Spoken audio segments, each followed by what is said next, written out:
யாராவது ஒருத்தவங்க நமக்காக உண்மையா இருப்பாங்களா அப்படின்னு ஏங்கி தவிக்கிற எண்ணம் இருக்கு இல்லையா?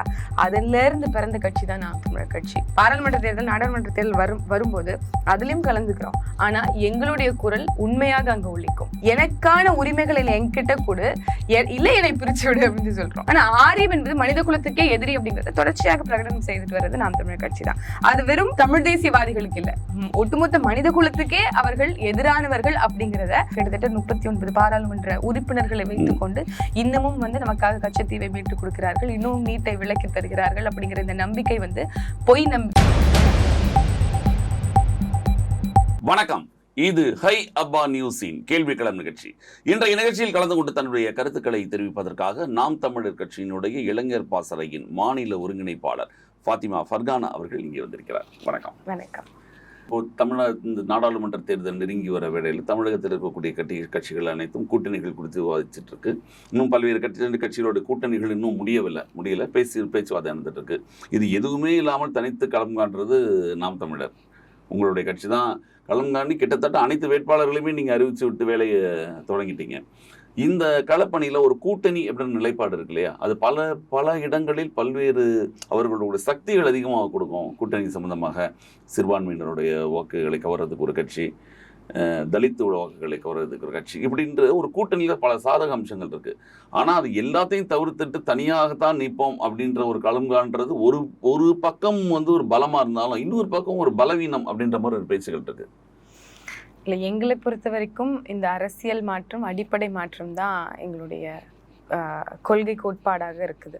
அப்போது இந்த மாற்றம் என்பது எப்படி பிறக்கணும் அப்படின்னா, நமக்குன்னு ஒரு தனித்த ஒரு சிந்தனையும் நமக்குன்னு ஒரு தனித்த ஒரு பாதையும் வகுத்து நம்ம அதை நோக்கி செல்கிறோம்.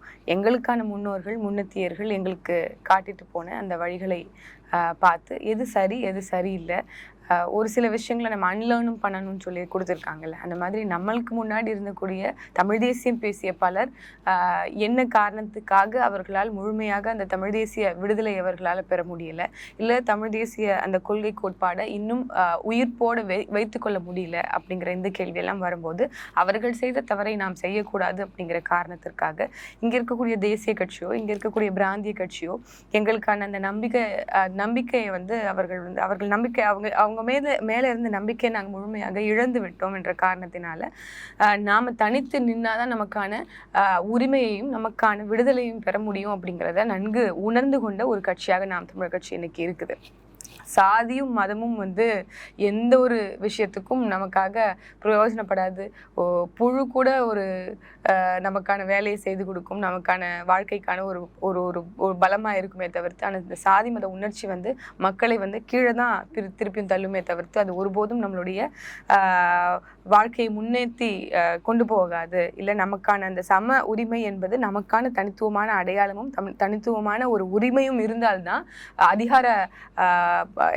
அதிகாரமும் இருந்தால்தான் நமக்கான அதிகாரமும் இருந்தால்தான் அதை பெற முடியும் அப்படிங்கிற காரணத்தினால இந்த கூட்டணி என்பது எங்களுக்கு சரி வராது அப்படிங்கிறத சரியா நாங்கள் உணர்ந்திருக்கிறோம் அப்படின்னு தான் சொல்லணும். ஏன் அப்படின்னா, தொடர்ச்சியாக அவர்கள் செய்துட்டு இருக்கக்கூடிய இந்த அரசியல் போக்கு அது மக்கள் நன்கு உணர்ந்தாச்சு. யாராவது ஒருத்தவங்க நமக்காக உண்மையா இருப்பாங்களா அப்படின்னு ஏங்கி தவிக்கிற எண்ணம் இருக்கு இல்லையா? அதுல இருந்து பிறந்த கட்சி தான் நாம் தமிழர் கட்சி. இவங்க கூட நாங்கள் போயிட்டோம் அப்படின்னா இப்போ எங்களுடைய கொள்கையும் கோட்பாடும் டைல்யூட் ஆயிடும் அப்படிங்கிற ஒரு விஷயம் இருக்கு. தனித்து நிற்கிறனால நீங்க இஸ்லாமியரும் தனியா பிரிஞ்சு நிற்கிறீங்க, இல்லை சாதின்னு தனியா பிரிஞ்சு நிற்கிறீங்க, தலித்துன்னு நீங்க சொன்ன மாதிரி பிற்படுத்தப்பட்டவரும் தனியா நிற்கிறீங்க. இப்படி தனித்தனியா நிற்கிறதுனால, தனித்தனி ஒரு கம்யூனிட்டிக்காக நிற்கிறது அது என்ன ஆகுது அப்படின்னா, அங்கேயும் டைல்யூட் ஆயிடுது. அவங்க என்ன சாராம்சத்துக்காக நிக்கிறாங்களோ அதுவும் நீர்த்து போயிடுது ஒரு காலகட்டத்தில். காரணம் என்ன? கூட்டணின்னு வைக்கும் போது ஒரு சில விஷயங்களை சமரசம் பண்ண வேண்டிய தேவைகள் வந்துடுது, அவசியம் வந்துடுது. பல பேரை உதாரணத்துக்கு எடுத்துக்கலாம். நமக்கு முன்னாடி இருந்தவங்க அவர்கள் என்ன நோக்கத்துக்காக தன் கட்சியை தொடங்கினார்களோ அதுவே நீர்த்து போய் இன்னைக்கு வேற ஒரு காரணத்துக்காக இருக்கக்கூடிய ஆளும் கட்சியினரோடு சமரசம் பண்ண வேண்டிய தேவை பல இடங்கள்ல கட்டாயம் இருக்குது. இன்னைக்கு மக்கள் படக்கூடிய அவதிகள், அவர்கள் நடத்தக்கூடிய போராட்டங்களுக்கு எத்தனை கம்யூனிஸ்ட் கட்சிகள் தார்மீக ரீதியாக இன்னைக்கு தெருவில் நிற்கிறாங்க, இல்லை இந்த போராட்ட குழுக்களோட கூட்டத்தோட நிற்கிறாங்க. அதற்குன்னு ஒரு ஸ்பெசிஃபிக்கான ஒரு விஷயம், அது திமுகவை சார்ந்த கூட்டமாக இருந்தால் நிற்கிறாங்க. ஆளுங்கட்சி அதனால சில டைம் அவங்க எதிர்த்தே நிற்க முடியாதுங்கிறதுனால பல போராட்டங்களுக்கு அவங்க போகிறதே இல்லை. இதெல்லாம் காரணம் என்ன அப்படின்னா, அவர்கள் கூட்டணி வச்சுட்டாங்க. அந்த கூட்டணி தர்மம் காக்கப்படணும். ஒரு இடத்துல அவர்களை நம்ம பகைச்சிக்கிட்டோம் அப்படின்னா அவர்களுக்கு பின்னாட்கள்ல சீட்டு கிடைக்காம ஆனா போயிடலாங்கிற அதெல்லாம் அந்த நீங்க ஒரு சொல்றது சரி. இது ஆனா இருக்கும். நீங்க அதிகாரத்துக்கு வரணும்னு வச்சுக்கோங்களேன், ஒரு சில விஷயங்கள் நீங்க அது காம்ப்ரமைஸ் எங்களுக்கு அதிகாரத்துக்கு வந்து இப்படி குறுக்கு வழியிலயோ இல்ல இதெல்லாம் சமரசம் செய்து கொண்டோ வரணுங்கிற எந்த அவசியமும் கிடையாது. எங்களுக்கு முதன்மையா இருக்கிறது மக்களுடைய பிரச்சனை. எங்களுக்கு முதன்மையா இருக்கிறது மக்களுடைய வேதனையும் மனக்குமுறல்களும் அவர்களுடைய வாழ்வாதாரமும் அவர்களுடைய முன்னேற்றம் தான் எங்களுக்கு வந்து முதல் விஷயமா இருக்கு. அப்ப அதனை வந்து நாங்க முழுமையா பெறணும் அப்படின்னா நாங்க தூயவர்களாக இருக்கணும், எந்த கரைகளுக்கும் கரம்படியாதவர்களாக இருக்கணும். அப்படி ஒரு கரைகளுக்கு கரம்படியாத சொந்தக்காரர்களாக நாம் தமிழர் கட்சி இருக்குது, உளப்பூர்வமாக மக்களோடு மக்களாக இருக்குது. அப்படிங்கும் போது நாங்க தனித்து இருக்கிறது தான் சரியா இருக்கும். எங்களோட எல்லாரும் காம்ப்ரமைஸ் பண்ணிக்க முடியாது. தமிழ் தேசியம் கொண்டு போய் சேர்க்கிறேன்னு சொல்றீங்க இல்லையா? இந்த தமிழ் தேசியத்தை பொறுத்த வரைக்கும் பல்வேறு கட்சிகள் இங்கே இயக்கங்கள் இருக்கு. தமிழ் தேசியம் பேசக்கூடிய இயக்கங்கள் இருக்கு. உங்களுக்கே தெரியும், எனக்கு தெரிஞ்ச ஒரு 12-13 இயக்கங்கள் தனித்தனியாக இயங்கிக்கிட்டு இருக்கு, பல காலமா இயங்கிட்டு இருக்கு. அதுல விலகி தேர்தல் களத்தை சூஸ் பண்ணது நாம் தமிழரா இருக்கலாம். அவங்க என்ன சொல்றாங்கன்னா, நீங்க என்ன நீங்க அதிகாரமாகவும் அதிகார பரவலுக்கு இருந்தாலும் சரி, நீங்க அதிகாரத்துக்கு வந்தாலும் சரி, நீங்க மேல ஒன்றியத்தில் இருக்கக்கூடிய ஒரு அரசு இருக்கு இல்லையா, மத்திய அரசாங்கத்தோட நீங்க ஏதாவது ஒரு இடத்துக்கு இணங்கித்தானே போக வேண்டியிருக்கும். அவங்களோட உங்களோட தமிழ் தேசியத்தோட நிலைப்பாடு என்னன்னு கேட்குறாங்க. அவங்க நிலைப்பாடு நீங்க இப்ப தமிழகத்திலே நீங்க ஆட்சியை பிடிக்கிறீங்க, நாம் தமிழகத்துல ஆட்சியை பிடிச்சிருச்சு, மேல இருக்கக்கூடிய அதிகாரம் காங்கிரஸோ பாரதிய ஜனதா கட்சியோ யாராவது இருக்காங்கன்னு வச்சுக்கோங்களேன், அந்த தமிழ் தேசிய பேசக்கூடியவர்கள் வந்து அந்த இந்திய ஒருமைப்பாடை ஏத்துக்காதவங்களா இருக்காங்க. அப்படிங்கும் பொழுது நீங்க ஆட்சிக்கு வந்தவொன்னு அதை எப்படி நீங்க ஏத்துக்குவீங்கன்னு கேட்குறேன். அதுதான் புரட்சியின் வழியாக சாதிக்க முடியுங்கிறது தான் எங்களுடைய எண்ண ஓட்டம். இப்போ இப்போ இப்போ இந்த தமிழகத்துல நாங்க வந்து இவர்கள் எல்லாமும் எங்களுக்கு முன்னாடி இருந்தவங்களும் தன்னாட்சி பேசினவங்க தானே, தன்னுரிமை பேசினவங்க தானே, பாசிசத்தை எதிர்த்தவங்க தானே. ஆனாலும் அவர்கள் ஏதோ ஒரு காலங்கள்ல அவர்களோட கூட்டணி வைத்து, தேசிய கட்சிகளோட கூட்டணி வைத்து, அதற்கு பின் கூட்டணியிலிருந்து விலகி திருப்பியும் கூட்டணி வைக்கிறதுக்கான எல்லா வேலைகளையும் அவர்கள் பின்னாடி செஞ்சு கொண்டு இப்படித்தானே இருக்கிறாங்க. ஆனா இதையெல்லாம் கலைந்து நாங்க என்ன சொல்றோம் அப்படின்னா, முதல்ல தமிழ்நாட்டில் இருக்க பிரச்சனையை தீர்த்து நாங்க சட்டமன்றத்திலையும் உலக போறோம். பாராளுமன்ற தேர்தல், நாடாளுமன்ற தேர்தல் வரும்போது அதுலயும் கலந்துக்கிறோம். ஆனா எங்களுடைய குரல் உண்மையாக அங்க ஒலிக்கும். நாங்க உண்மையா மக்களை வந்து அணிதிரட்டுவோம்.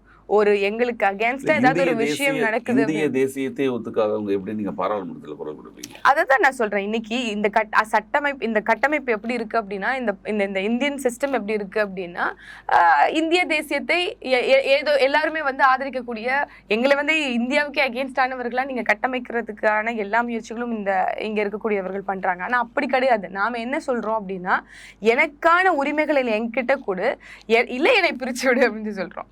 நீங்க வந்து ஒரு சென்ட்ரல் கவர்மெண்ட் அப்படிங்கிறது ஒரு மானிட்டரிங் பாடியா இருக்கணும். ஒவ்வொரு ஸ்டேட்டையும் ஒவ்வொரு மாநிலத்தையும் கவனிச்சு அதை வந்து வளர்ச்சி அடைகிறதுக்காக தட்டி கொடுத்து ஊக்கப்படுத்துறதுக்கான எல்லா வேலையும் பார்க்கணும். ஆனா ஒன்றிய அரசு என்ன பண்ணுது, இல்ல இந்திய தேசியம் கோட்பாடை கொண்ட இந்த தேசிய கட்சிகள் என்ன பண்றாங்க அப்படின்னா, ஆட்சிக்கும் அதிகாரத்துக்கும் வந்தா எந்த மாநிலத்துல வளங்கள் அதிகமா இருக்கு அதை எப்படி நம்ம சுரண்டுறது, அதை சுரண்டி எப்படி நம்ம வெளிநாடுகளுக்கு கொண்டு போய் சேர்க்கிறது, வெளிநாடுகள்ல அதை வந்து கொண்டு போய் வித்துட்டு இங்க இருக்கக்கூடிய டிமாண்டை இன்க்ரீஸ் பண்றாங்க. அப்ப இங்க எங்களுடைய வாழ்வாதாரம் குறையுது. நீங்க ஒரு சின்ன பெட்டி கடைக்கு போனா அங்க கொக்கோ கோலாவும் பெப்சியும் எளிமையாக கிடைக்குது. ஆனா அதுவே ஒரு ஆர்கானிக் வெங்காயம் வாங்கினா நான் போய் கடைக்கு தேடி போய் வாங்க வேண்டியதா இருக்கு. இந்த மாதிரி ஒரு சூழலை மாத்தி வச்சிருக்கிறது யாருன்னு பார்த்தோம்னா, இந்த இந்திய தேசம் பேசிய கூட்டங்கள், இந்த இந்தியாவை ஆளக்கூடிய பெருமக்களாக இருக்கிறார்கள். அப்ப இதை மாற்றணும் அப்படின்னா மக்கள் புரட்சியால தான் பண்ண முடியும் அப்படிங்கிறது எங்களுடைய எண்ண ஓட்டம். இதன் வழியாக எந்த ஆயுதத்தை வைத்து, அவர்களுடைய ஆயுதத்தை வைத்தே நம்ம வந்து திருப்பி அதை சரி செய்யணும் அப்படிங்கிறது தான் எங்களுடைய நோக்கமாக இருக்கு. அப்ப முதல்ல இந்த பாராளுமன்ற தேர்தல்ல வந்து நாங்க வந்து களத்துல போட்டியிடுறது காரணம் என்ன அப்படின்னா, ஒரு பாராளுமன்றமோ ஒரு 40 பாராளுமன்றம் எங்களுக்கு கிடைச்சது அப்படின்னா, இப்ப வந்து ஒட்டுமொத்த தென்னிந்தியாவையும் சேர்த்தாலுமே வந்து நம்மளால வந்து அங்க வந்து பெரிய ஒரு மாற்றத்தை ஏற்படுத்த முடியாதுங்கிற ஒரு சூழல் இருக்கும்போது மக்களை அரசியல்படுத்த வேண்டிய தேவையும் அவசியமும் இருக்கு. இப்ப எங்களுக்கான பிரதிநிதித்துவம் பொறுத்தவரை 125 சீட் தான் இருக்கு, மொத்தமே அவ்வளவுதான் இருக்கு. அப்ப நீங்க என்ன பண்றீங்க, one India one nation one ரேஷன்ங்கிற கொள்கை கோட்பாடுல 800 சீட்டுகள் பாராளுமன்றத்துல கொண்டு வந்தாலும் டீலிமிட்டேஷன் ப்ராசஸே நம்மளுக்கு இன்னும் இந்த பக்கம்லாம் பண்ணவே இல்லை. அப்ப எங்களுக்கான எம்பி சீட்ஸ் கூடுது அப்படின்னா கிட்டத்தட்ட ஒரு 10 சீட்டு தான் கூடுதே தவிர்த்து, இதுவே யூபிலையும் எம்பிலையும் வந்து அவங்க வந்து டீலிமிட்டேஷன் பண்ணதுக்கு அப்புறம் டபுள் மடங்கா கூடுது. அப்ப அவர்களுக்கான பிரதிநிதித்துவம் அதிகமாகுது. இதையெல்லாம் நாங்க இதையெல்லாம் எதிர்த்து நிக்கிறோம். இதெல்லாம் மாற்றணும் அப்படின்னா இவர்கள் சொல்லக்கூடிய கொள்கையும் கோட்பாடும் நம்மளால ஏத்துக்க முடியாது. திராவிடத்தை 2 பேர் இருக்கிறாங்க, பாரதிய ஜனதா கட்சியும் எதிர்க்குது, நாம் தமிழர் கட்சியும் எதிர்க்குது. அப்படிங்கிறதுனால தான் அந்த ஒரு காரணத்தினால நீங்க திராவிடம் எதிர்ப்புன்ற ஒரு பேர்ல இப்ப நீங்க பாரதிய ஜனதா கட்சிக்கு உங்களுடைய ஆதரவு மறைமுக ஆதரவுன்னு சொல்றாங்க இல்லையா? இல்ல இது வந்து புரிதலற்ற ஒரு பார்வையாகத்தான் நம்ம வந்து பார்க்கணும். இப்போ நாங்க வந்து திராவிடத்தை எதிர்க்கிறோம் ஏன் அப்படின்னா, இவ்வளவு நாட்கள் தமிழர்களுக்கானவர்கள் இவர்கள் அப்படின்னு நம்பிக்கிட்டு இருந்தது வந்து அம்பலப்படுத்தி அவர்களை வந்து தோலுறுத்தி இன்னைக்கு மக்கள் மத்தியில காட்ட வேண்டிய தேவை இருக்கு. ஏன் அப்படின்னா 60 ஆண்டு காலத்துக்கு மேல ஆயிடுச்சு இந்த திராவிட கட்சிகள் நம்மளை ஆண்டு. அப்ப அவர்கள் தொடர்ச்சியாக நம்ம இன்னும் வந்து நம்மளுடைய உரிமைக்காக போராடக்கூடிய நிலைமையில தான் வச்சிருக்காங்க. அப்படிங்கும் போது அவர்களுடைய இன்கம்பன்சி நம்மளுக்கு தெரியுது, ஆன்டி இன்கம்பன்சி நம்மளுக்கு தெரியுது. ஸோ இப்படி இருக்கும்போது அவர்களை திராவிடம் என்கின்ற போர்வையில் உங்களுக்கு அதிகாரம் மட்டும்தான் அவசியமாக இருக்குது அப்படிங்கிறது நம்மளுக்கு புரியுது. அதை மக்கள் மத்தியில் அம்பலப்படுத்துறோம். அப்ப திராவிடத்தை எதிர்க்க வேண்டியது இங்க வந்து இந்த தமிழ்நாட்டில் வந்து வீரியமாக எதிர்க்க வேண்டியது தமிழ் தேசிய கருத்திலே கொண்ட ஒரு கட்சியாக அமைப்பாக இருக்கக்கூடிய நாம் தமிழர் கட்சியால முடிகிறது. ஆனா ஆரியம் என்பது மனித குலத்துக்கே எதிரி அப்படிங்கிறத தொடர்ச்சியாக பிரகடனம் செய்துட்டு வர்றது நாம் தமிழர் கட்சி தான். அது வெறும் தமிழ் தேசியவாதிகளுக்கு இல்ல, ஒட்டுமொத்த மனித குலத்துக்கே அவர்கள் எதிரானவர்கள் அப்படிங்கிறத அவர்கள் செய்யக்கூடிய திட்டங்கள், அவர்கள் கொண்டு வரக்கூடிய திட்டங்கள் மூலியமாக வெளிப்படையாகுது. ஆனால் இதை மக்களுக்கு மத்தியில் விழிப்புணர்வு பண்ண தேவையும் அவசியமும் இங்க ஏற்படுது. அப்படின்னால ஆரியத்தை எதிர்க்கிறோம், திராவிடத்தை எதிர்க்கிறோம் அப்படிங்கிற ஒரு வேறுபாடு இருக்கு. ஆனா இதை வந்து எதிர்க்கவே இல்லைன்றாங்க அவங்க. அது ஒரு வெற்று விமர்சனமா தானே நீங்க பார்க்கணும். நீங்க எடுத்துக்கிட்டீங்க அப்படின்னா முத்தலாக் சட்டமாக இருக்கட்டும், இல்ல சிஏவாக இருக்கட்டும், என்ஏவாக இருக்கட்டும், இல்ல எந்த ஒரு ஒன்றிய அரசின் திட்டங்களாக இருக்கட்டும், டிமானிட்டைசேஷன், ஜிஎஸ்டி அப்படின்னு எந்த ஒரு கொள்கையாக இருந்தாலும் அது மனிதர்களுக்கு மக்களுக்கு எதிராக இருக்கு அப்படிங்கிறது தான். ஒரு பேட்டியில கூட எங்களுடைய தலைமை ஒருங்கிணைப்பாளர் சொல்லியிருப்பாரு, ஜிஎஸ்டி வருவதற்கு முன்னாடி வரைக்கும் கடையில பொருட்கள் வித்துட்டு இருந்தாங்க, ஜிஎஸ்டி வந்ததுக்கு அப்புறம் கடையை விற்க ஆரம்பிச்சிட்டாங்க அப்படிங்கிற அளவுக்கு தான் இன்னைக்கு நிலைமை இருக்கு. அப்ப இதையெல்லாம் வந்து மனுஷங்களுக்கு இன்னைக்கு எவ்வளவு நம்ம டாக்ஸ் கட்டுறோம். ஒரு ஒரு கடையில போயிட்டு ஒரு உணவகத்துல போய் நம்ம வாங்குறோம், 100 ரூபாய்க்கு பொருள் வாங்குறோம் அப்படின்னா அதுல கீழே வந்து அடிஷனலா 5% ஜிஎஸ்டி டாக்ஸ்ன்னு போட்டுருக்காங்க. ஆனா அந்த 100 ரூபாய்க்குள்ளேயே எவ்வளவு வரிகள் நம்ம கட்டியிருக்கோம் அப்படிங்கிறத நம்ம இங்க பார்க்க வேண்டியதா இருக்கு. ஒரு சாதாரண பொருள் வாங்கி திங்கிறோம் அப்படின்னா அதுக்கு எண்ணெய்க்கான வரி, சிலிண்டருக்கான வரி, அந்த ஹோட்டலுக்கான வரி, அந்த சேருக்கான வரி, அந்த டேபிளுக்கான வரி, அதுல இருக்கக்கூடிய வெங்காயம் தக்காளி, அந்த வெங்காயம் தக்காளி கொண்டு வர உந்துருளிக்கான வரி, அந்த உந்துருளி வரக்கூடிய சாலைக்கான வரி அப்படின்னு சொல்லி எல்லா வரியும் அந்த 100 ரூபாய்க்குள்ள அடங்கி இருக்கு. அது இல்லாம எக்ஸ்ட்ரா 5% ஜிஎஸ்டி. இது மட்டும் தான் மக்களுக்கு தெரியுது. அப்ப என்ன மாதிரியான ஒரு பிம்ப அரசியல் இங்க நடக்குது அப்படிங்கிறத தோலுறுத்தி காட்டிட்டு இருக்கிறது வந்து தொடர்ச்சியாக நாம் தமிழர் கட்சி தான். ஆரியத்தை நாங்க தீவிரமாக எதிர்க்கிறோம் அப்படிங்கிறது, எதிர்க்க மாற்றோம் அப்படிங்கிற ஒரு பிம்ப கட்டுமானத்தை இங்க இருக்கக்கூடிய திராவிடர்கள் அவர்களுடைய லாபத்துக்காக, வாக்கு வங்கிக்காக செய்கிறார்கள். ஆனால் அதுதான் உண்மையா அப்படிங்கிறத ஆராய்ந்து பார்க்க வேண்டிய தேவையும் அவசியமும் ஊடகங்களுக்கும் இருக்கு, அதே மாதிரி மக்களுக்கும் இருக்கு அப்படிங்கிறது தான். இப்போ இந்த தேர்தலை பொறுத்த வரைக்கும் இப்போ நீங்க தனியாவே வேட்பாளர்கள்லாம் முதல்ல அறிவிச்சிட்டீங்க முன்னாள் சொன்ன மாதிரி. இந்த நேரத்துல சின்னம் இல்லை அப்படிங்கிறது ஒரு பெரிய ஒரு சிக்கலா உங்களுக்கு தோணலையா? இல்ல, சின்னம் இல்லைங்கிறது சிக்கலாகத்தான் இருக்கும். ஆனா மக்கள்கிட்ட கொண்டு போய் சேர்க்கறது சின்னம் தான். அந்த சின்னத்துக்கு தானே உங்களுக்கு அதிமுக அவ்வளவு பிரச்சனை நடக்குது. எங்களுக்கான சின்னம் தானே முக்கியம் இல்ல? அதனாலதான் இவர்கள் எல்லாம் வென்று கொண்டே வருகிறார்கள். அதுவும் ஒரு காரணம் தான். நாங்கள் வந்து தொடர்ச்சியாக ஜெயலலிதாவை திட்டுவேன், ஆனா ரெட்டலைக்கு தான் ஓட்டு போடுவேன் அப்படின்ற ஒரு காலங்காலமா இன்னும் இருக்கு. நான் அந்த அம்மாக்கெல்லாம் ஓட்டு, நான் அந்த அம்மாக்கெல்லாம் பிடிக்காதுங்க, ஆனா ரெட்டலைக்கு தாங்க ஓட்டு அப்படின்ற கூட்டம் இருக்கும்போது அந்த சின்னம்ன்றது வாசலிலே ரெட்டையிலே கோலம் கோலம் போடுவோம் ஒரு காலத்துல. ஆமா இப்போ இருக்கு இல்லையா? பல கிராமங்கள் இருக்கு. அந்த மாதிரி நேரத்துல விவசாயின்ற ஒரு சின்னதை நீங்க வச்சிருந்தீங்க, அது இல்ல அப்படின்ற போது அது களத்துல சந்திக்கிறது மிகப்பெரிய கஷ்டம் இருக்கும் இல்லையா? இல்ல, நாங்க உண்மையாவே அது கஷ்டம் தான். ஆனா அதை வந்து உடைத்து நொறுக்கும் வகையில இன்னைக்கு வந்து பெரும் பேசு பொருளாக நாங்க தான் இருக்கிறோம். எங்களை தவிர்த்துட்டு இன்னைக்கு அரசியலே பண்ண முடியாதுங்கிற ஒரு சூழல் இருக்கு. எங்களை தவிர்த்துட்டு செய்தியே இல்ல அப்படிங்கிற ஊடகத்தின் ஒரு குறைந்தபட்ச வெளிச்சமும் எங்களுக்கு வர தொடங்கி இருக்கு அப்படின்னா, அதாவது எங்களை பத்தி கான்ட்ரவர்சியா என்னெல்லாம் போடணுமோ அதை வந்து தவறாம போட்டுருவாங்க. அந்த வகையில சின்னம் கிடைக்காம போகிறது வந்து ஒரு கான்ட்ரவர்ஷியல் சப்ஜெக்டா கொண்டு போய் மக்கள் கிட்ட சேர்க்கிறது இவர்களா இருக்காங்க. இதன் மூலியமாக நாங்க என்ன நினைக்கிறோம் அப்படின்னா, அதையும் நேர்மறையாக எடுத்துக்கொண்டு அதை அப்படியாவது மக்கள் மத்தியில கொண்டு போய் சேர்த்து ஒரு தேடல் மக்கள் மத்தியில ஏற்படும். இவ்வளவு நாள் விவசாய சின்னம் ஏதோ வந்துச்சு, இப்ப செய்திகள்ல ஏன்னா இப்ப விவசாய சின்னம் போயிடுச்சா, அப்ப யார் பத்தி சீமானுக்கு வேற சின்னம் கொடுத்துருக்காங்களா அப்படின்னு போய் பாக்குறதுக்கான ஒரு தேவை அங்க ஏற்படுது அப்படிங்கிறது தான் எங்களுடைய புரிதலாக இருக்குது. சின்னத்தை பார்த்து வாக்களிக்காதீர்கள், எண்ணங்களை பார்த்து வாக்களிங்க அப்படிங்கறத இந்த சின்னம் வருவதற்கு முன்னாடி, அதாவது விவசாய சின்னம் கிடைப்பதற்கு முன்னாடில இருந்தே நாங்கள் வந்து என்ன சொல்றோம், ஒவ்வொருத்தரையும் சின்னம் மாத்துங்கன்னு தான் சொல்றாங்க. ஆமா, நாம பல விஷயங்களை சர்வதேச நாடுகளோட ஒப்பிட்டு பாக்குறோம். இதன் வளர்ச்சி பாருங்க, நாங்க இந்த நாட்டோட நாங்க வந்து சிறந்து இருக்கிறோம் அப்படிலாம் ஒப்பிட்டு பாக்குறோம். அந்த மாதிரி இந்த மக்களாட்சி தத்துவம் கொண்ட இந்த ஜனநாயக ஜனநாயக நாட்டுல நாம வந்து தேர்தல் முறையும் அதே மாதிரி கொண்டு போகணும். எல்லாருக்கும் எண்கள் அடிப்படையில ஒரு வேட்பாளர்களுக்கும் எண்கள் கொடுக்கணும். அதன் அடிப்படையில மக்கள் வாக்கு செலுத்தணும். இப்ப ஒரு பிரதம வேட்பாளராக இருக்கிறாரு அப்படின்னு சொல்லினா அவங்க ஒரு 4 பேர் கான்டெஸ்டன்ட் அப்படின்னா 4 பேரையும் மக்கள் மத்தியில பேச வைங்க. ஒரு சிஎம்னா 4 பேரையும் மக்கள் மத்தியில பேச வைங்க.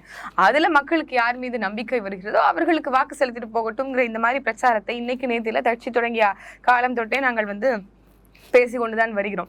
நான் எதற்கு சொல்றேன் அப்படின்னா, இப்போ வந்து எங்களுக்கான ஒரு கிரிட்டிக்கல் அண்ட் குரூஷியல் பீரியடான ஒரு தேர்தலாக இது இருக்கிறது. அப்படி இருக்கும்போது இது திட்டமிட்டு கையகப்படுத்துறது, சின்னத்தை எங்க கிட்ட இருந்து பிடுங்கிறது அப்படின்னு இருக்குதுல்ல, இது வந்து ஒரு தேர்தல் சூழ்ச்சி. அதனால நாங்க வந்து சோர்வடைந்து விடுவோம் அப்படின்றது இவங்களுடைய எண்ணமா இருக்கு. ஆனா அது கிடையாது. உங்களுக்கு அந்த மாதிரி பண்ணாங்கன்னு நினைக்கிறீங்களா? இல்ல, உறுதி எதுக்கு பின்னாடி அரசியல் காரணங்கள் இல்லாம வேற என்னவா இருக்கும்? இன்னைக்கு எங்களை ஏதாவது ஒரு டிமாண்டுக்குள்ள கொண்டு வரணும், எங்களை வந்து சமரசம் பண்ண வைக்கணும். நீங்க எவ்வளவு கோடிகள் வைத்தாலும் எங்களுக்கு வேணா மக்கள் மத்தியில் எங்களுடைய கொள்கைகளை வைத்துத்தான் நாங்கள் அரசியல் காண்போம், மக்களுடைய நலனுக்காக மட்டும்தான் நாங்க இருப்போம் அப்படின்னு சொல்லிட்டு எந்த கோடிகளுக்கும் சமரசம் அடையாது. இன்னைக்கு வந்து களத்துல வந்து நாம் தமிழர் கட்சி உண்மையும் நேர்மையுமாக இருக்குது.